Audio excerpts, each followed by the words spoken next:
What's up, people? It's your girl Adeola. You've probably heard that Oga Buhari is getting ready to announce his ministers very soon, and we are all so excited. I am so excited because I think that Dr. Damages may become the Minister of Health. Yeah, so that is all that we've been praying for.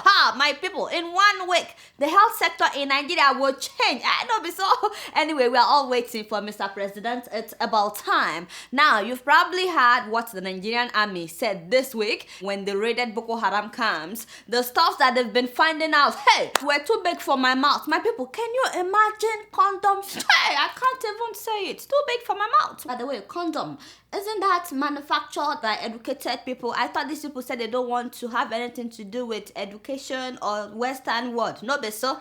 Anyway, they are finding condoms, so, and not just that, all kinds of hard drugs. Hey, at Boko Haram camps, Bono, Sheshina, Orishirishi, marijuana, and sex-enhancing drugs. And does that mean Boko Haram has access to Viagra? Hey, my father and my God. So you can imagine what they do to people that they kidnap.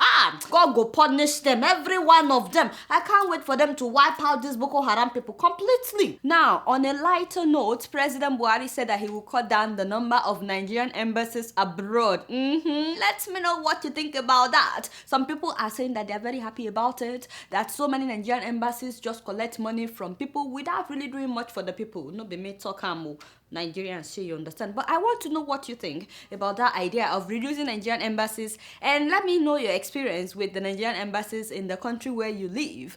But put that aside. Today I just want to share the stories of 3 Nigerians that have inspired me, and I'm hoping that they will inspire you as they've inspired me. First on my list, ladies and gentlemen, you probably know him already. Meet Eric Obuh, aka Vocal Slender.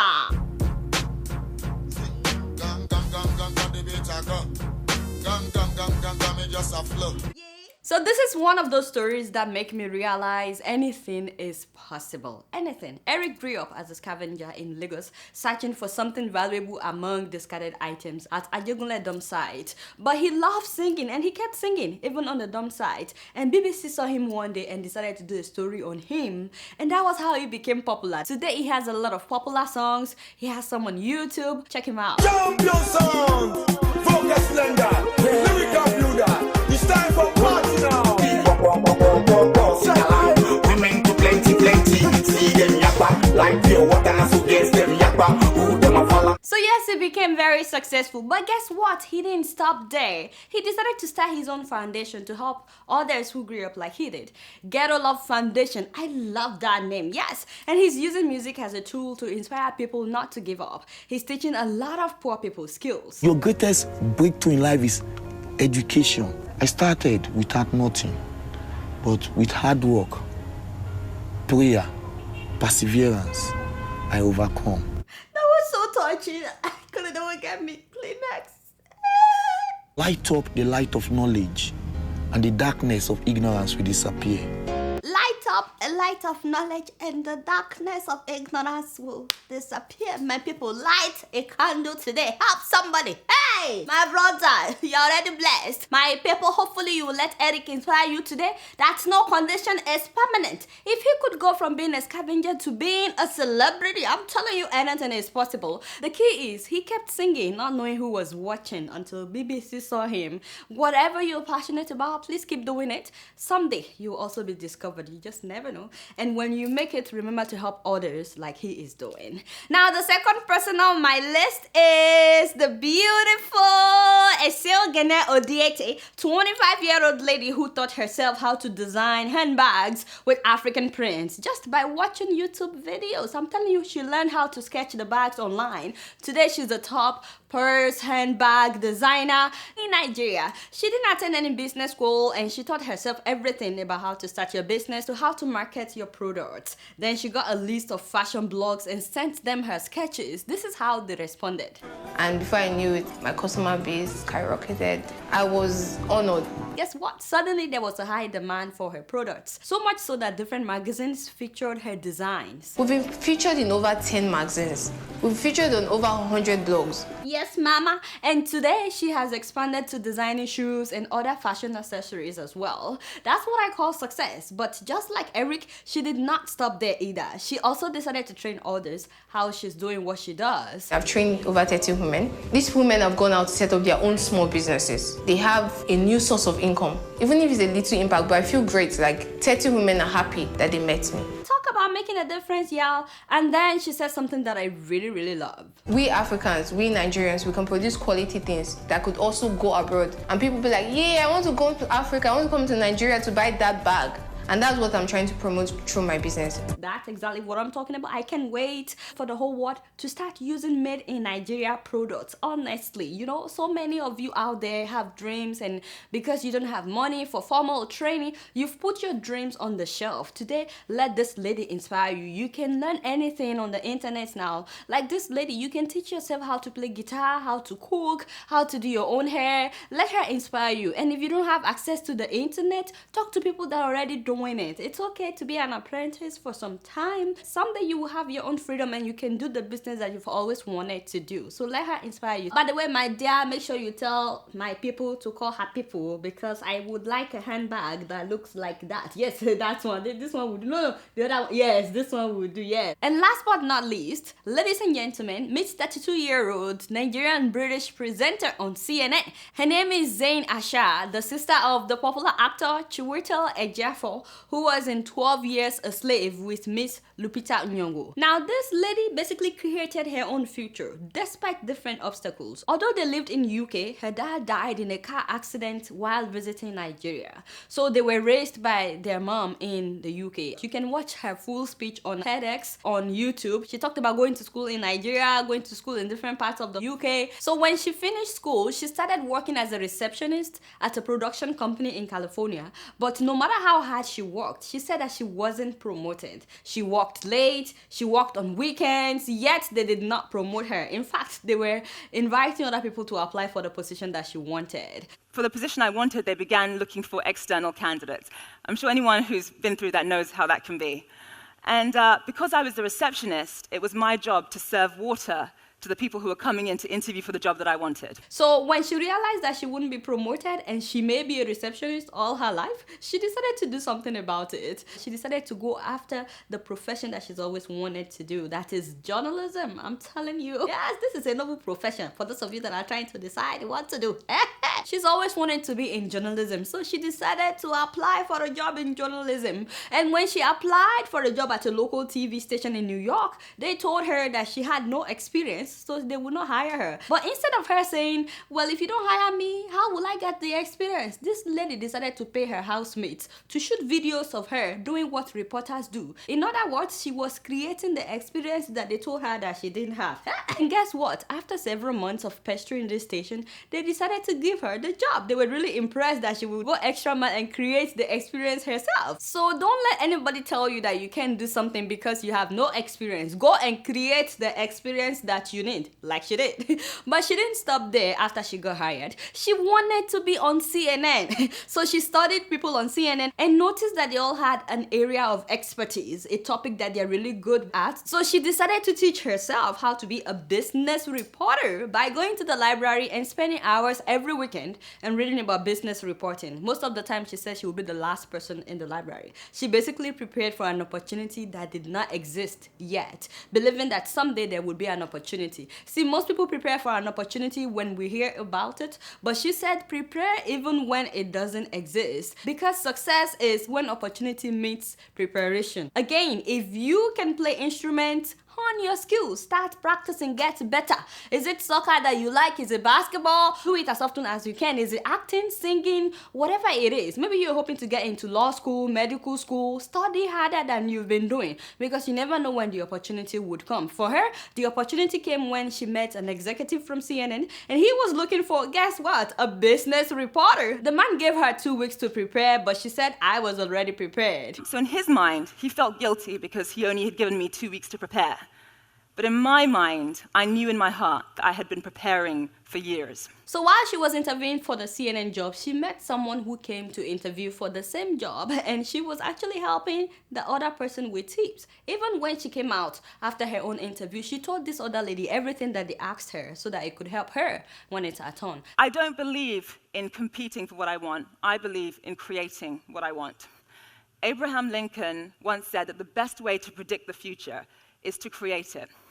In order for me to be successful, I don't believe that I need to take anything away from anyone else. Now that's deep, especially because many people are afraid that if someone is successful, that may reduce their own chance of being successful. The truth is, if you help someone become successful, you never know, they may end up helping you or helping your children. And if you've helped other people in the past and they've broken your heart, don't let that stop you from helping others. Please, don't let that stop you. Your children will reap whatever you sow. And guess what? She was the one that got the job. Today, she's a presenter on CNN International. So, like this lady, don't just work hard, work smart at the same time. If no opportunity presents itself, create your own opportunity. Prepare before the opportunity comes, and you will also be successful. Hopefully, these 3 people have inspired you today to start your own business or not to be discouraged if you failed several times. Even if things are not rosy at the moment, remember Eric, who used to be a scavenger.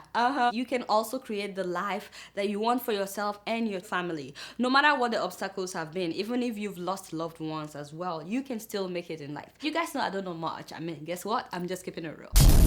Moving on to Kenya, and when I heard about this story, I could not believe it. That church members would engage in a fight. Hey, this is not a spiritual fight with prayers. No, I'm talking about karate. Karate in the house of God. Tuman should have been on a pulpit preaching. But he was on a totally different mission, leading his flock into battle to reclaim what he claims is his church. Wait a minute. That is not the video that I'm talking. Did this also happen in Kenya? Hey, whoa! Oh, I see. This is the church that was fighting over who owns a church building. My brother. I heard about that one too. Hey, that is God.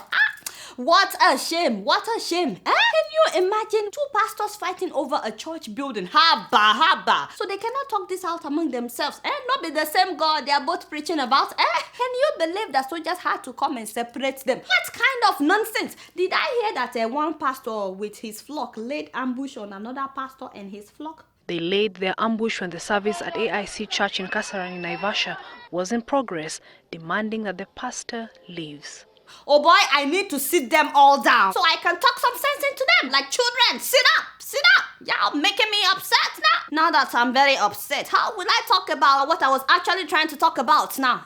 The drama at the East Africa Pentecostal Church in Embu. This is also in Kenya, by the way. And please don't think that this is how all Kenyan churches are. No. This could happen anywhere. This happens all over the world. It just so happened that this one's happened in Kenya. As I was saying, another pastor was accused of putting 500,000 Kenyan shillings. Sabiabu.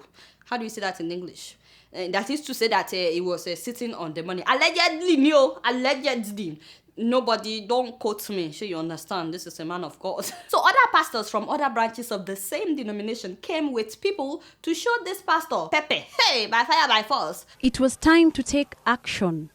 One by one, they tried to break the door. That was the only object barring them from getting the man they wanted. While these men were trying to access the church, others threw stones and whatever they could find into the church. Meanwhile, service was supposedly going on inside. Pastor Elizaphan Muthe Kimotho. Can you imagine? Of course, not for long, because they couldn't ignore what was happening outside. Inside, shaken worshippers who included young children and women gathered in a corner. But there were those who could not take it sitting down. They retaliated by throwing the very stones that had been thrown at them. Yeah, I don't think the Holy Spirit was the one moving. I don't know what that was, but that was not the Holy Spirit moving. I heard that the money was meant for refurbishing the church and building latrine toilets. And then I heard that the head bishop had sent this pastor a letter of transfer to another branch, but he did not want to go to another branch. He wanted to stay at this branch. Kimotho, a senior pastor who had been leading the flock since 2006, was not in some of his flock's good books. The irate members claim that Kimotho had been issued with a transfer letter from the parish bishop but has since refused to leave. In his defense, the pastor said that all these people that we are seeing are EOPs, that is to say, enemies of progress. He said they didn't want the church, that branch that he's pastoring, to develop. That's why they've besieged his church. Things are happening, my people.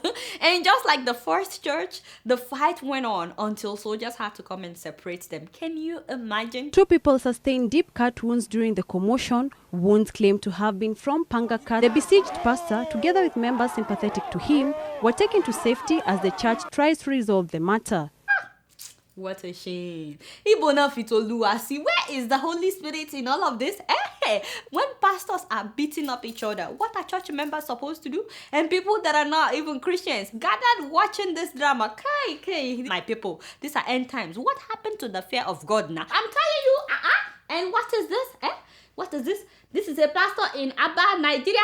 Bring my glasses. Isn't that a stage behind the man of God? I bet these glasses know they see well. No be stage there for him back. Him no sabi preach for the stage. Now for honor jeep, he dey preach. Hey, what have these people turned the gospel into?